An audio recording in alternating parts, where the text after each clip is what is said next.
જો બેટા તમારે લોકોને પીએસઆઈ બનવું છે, પોલીસ સબ ઇન્સ્પેક્ટર, તો પીએસઆઈ બનવા માટે તમારે શું કરવું જોઈએ અને એની આખી સિલેક્શન પ્રોસિજર કેવી રીતે હોય છે એના વિશે તમને આજે જણાવીશ. એટલે આ વિડીયો તમે સેવ જરૂરથી કરજો જો તમારે પીએસઆઈ બનવાની ઈચ્છા હોય, અને તમારા મિત્રોને શેર જરૂરથી કરજો. સૌથી પહેલા બેટા એમાં એજ ક્રાઇટેરિયા છે, કેટેગરી વાઇઝ એજ ક્રાઇટેરિયા છે. તમારી એજ જે છે 21 થી 35 વર્ષની વચ્ચે હોવી જોઈએ, બરોબર છે. પછી સૌથી પહેલા તમારો ફિઝિકલ ટેસ્ટ લેવાય છે. ફિઝિકલ ટેસ્ટની અંદર તમારે 5 કિલોમીટરનું રનિંગ કરવાનું હોય છે. આ 5 કિલોમીટરનું રનિંગ જે છે બેટા એ તમારે લોકોએ જે કરવાનું હોય છે. બોયઝ માટે અલગ ક્રાઇટેરિયા છે કેટલા ટાઈમમાં પૂરું કરવું, અને ગર્લ્સ માટે અલગ ક્રાઇટેરિયા છે કેટલા ટાઈમમાં પૂરું કરવું.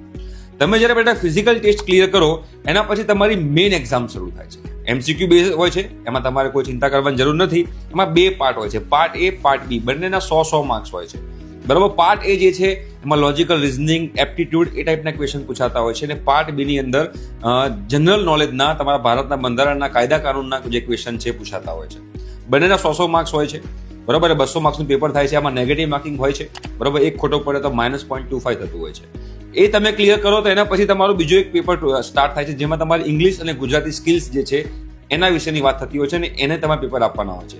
તો આ 2 પેપર તમે આપો છો, એમાં તમારું જે રિઝલ્ટ આવે છે એ રિઝલ્ટના બેઝ પર મેરિટ બને છે, અને મેરિટના બેઝ પર તમને લોકોને જોબ મળે છે. એપ્લાય કેવી રીતે કરવાનું? ઓજસ નામની વેબસાઇટ છે, OJAS. ઓજસ નામની વેબસાઇટ પર તમારે ચેક કરતા રહેવાનું. જ્યારે પણ એની ભરતી આવે છે ત્યારે તમે ઓનલાઈન એમાં એપ્લાય કરી શકો છો, અને એપ્લાય કરી અને પછી આ ટેસ્ટ તમે લોકો આપી ક્લિયર કરી અને પીએસઆઈ બની શકો છો. ઠીક છે, થેન્ક યુ.